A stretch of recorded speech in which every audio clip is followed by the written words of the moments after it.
Kamala is approaching the Barbie movie zeitgeist, and there are just 100 days left to go to face down the dystopian fascist threat of a Trump Vance administration. As Viktor Orban has been demonstrating for many years, once these autocrats get in, it's really hard to get them out. So, they changed the law, they changed the constitution so that it is legal for them to no longer hold elections and to protect their power. So there are no one day dictatorships, no matter what the media says. History teaches us this. This is one reason why Republicans are trying to control history books and education.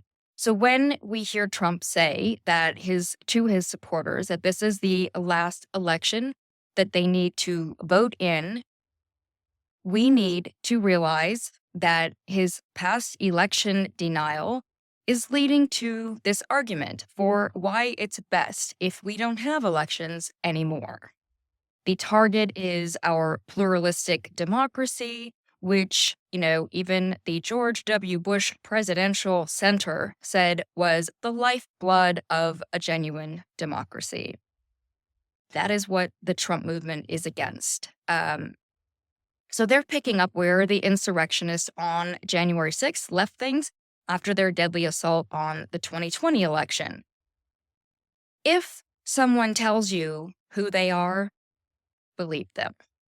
If you're not sure, look to Florida or Texas or Iowa, where conservatives are weaponizing the law in order to dictate what kids are allowed to read and even what they're allowed to say sometimes.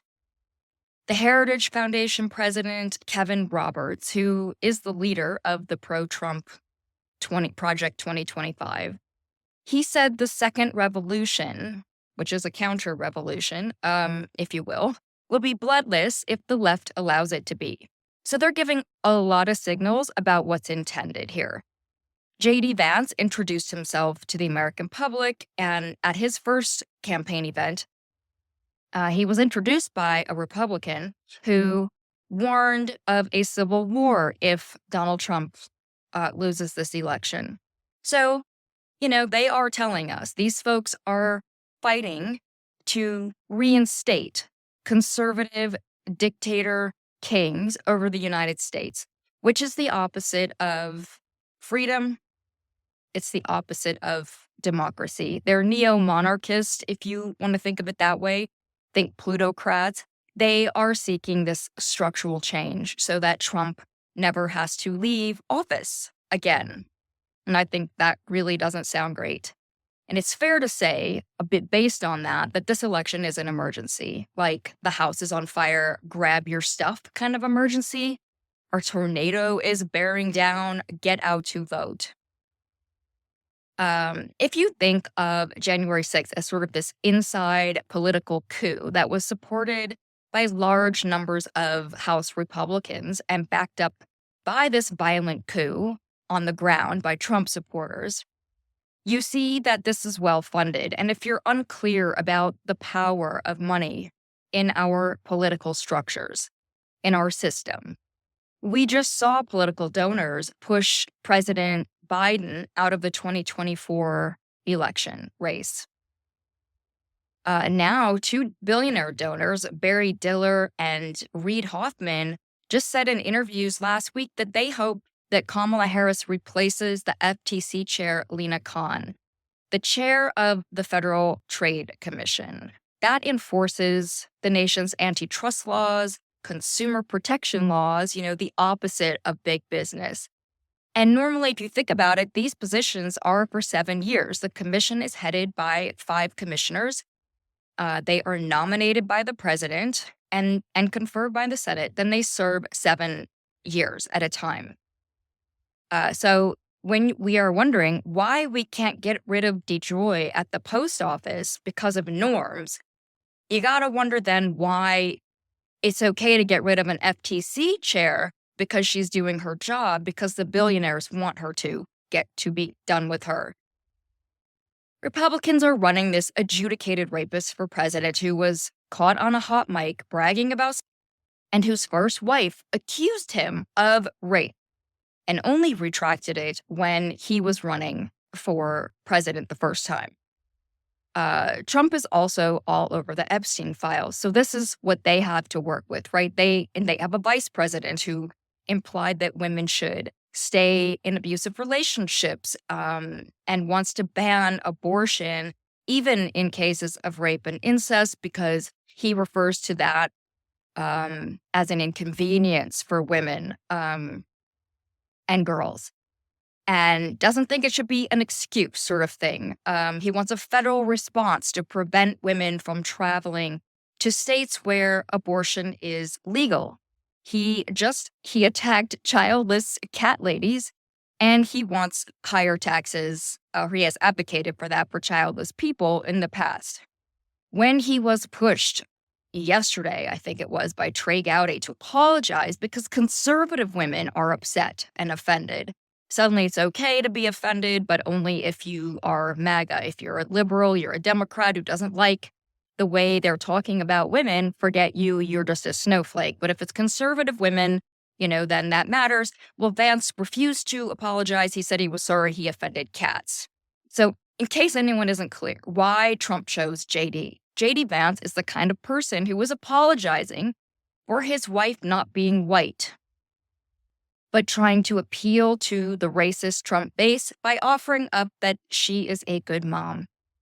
So that's what women can be. You could just offer your service as a good mom.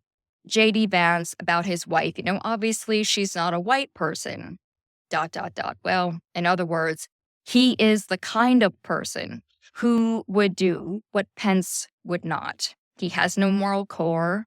He has no loyalty even to his own wife, over his personal ambition and desire for power.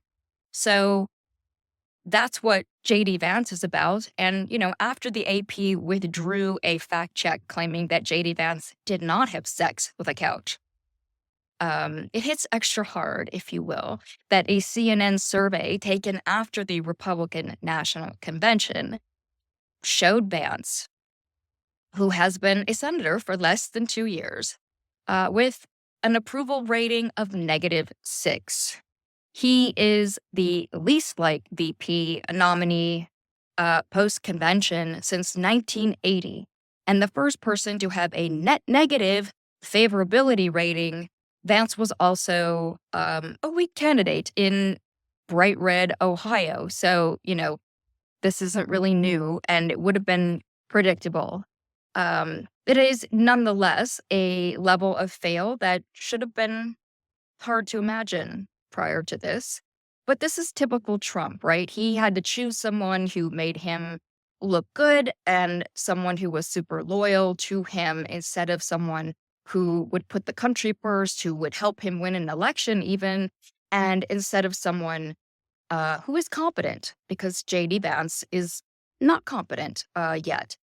And this is just like Putin and other dictators, right? They prioritize loyalty. We do have positive news from the Democrats, the pro-freedom party, if you will, at this point. Kamala, as I said, is approaching the Barbie movie zeitgeist, in my opinion. Like, it just keeps gathering steam. And yeah, she is the underdog, so make no mistake about that. She's the underdog coming into this election so late. But the momentum seems to be real. People do not want to go back to Donald Trump. The vice president has raised $200 million in less than a week. 66% of that is from first-time donors. They have over 170,000 new volunteers have signed up for the campaign, and their first weekend of action included 2,300 events in battleground states. So, they're off and running. But this is organic and it's grassroots supports, and this is all proliferating from the Win with Black Women call. And what is starting to give this Barbie movie feeling, because it just keeps growing. More and more people are excited about Kamala Harris. They're considering her, even people who voted for Trump before. Vote.org says it's registered more than 100,000 new voters since President Biden withdrew from the race. Voter registration has increased, but is starting to give this Barbie movie feeling because it just keeps growing. More and more people are excited about Kamala Harris.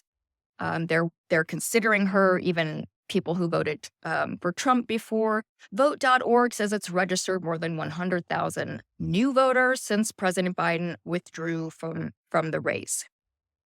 Voter registration has increased by 700% within days of Harris being the presumed nominee. So that is huge energy.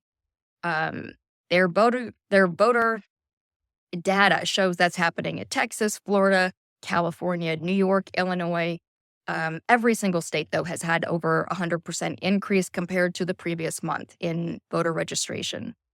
84% are younger voters aged 18 to 34.